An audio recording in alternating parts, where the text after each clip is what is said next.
মৌলি, তোমার এখন কি খেতে ইচ্ছা করছে? আমার একটু মনে করে বলো। বলো বলো।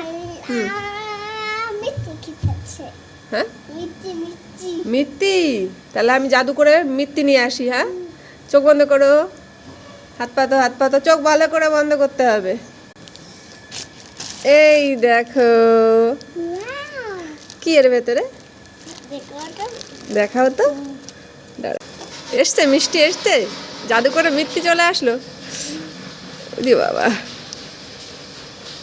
খাও খাও খাও। তার জন্য বের করছি তো ঝোড় বের করছো, খেয়ে নাও। এই দেখো হ্যাঁ দেখেছি, এবার খাও। এইটা মিত্তি পেয়ে গেছো? ও বাবা, আমার সোনাটার মিষ্টি খেতে ইচ্ছা করছিল আজকে, ওইটা ধরে খেয়ে নিচ্ছ।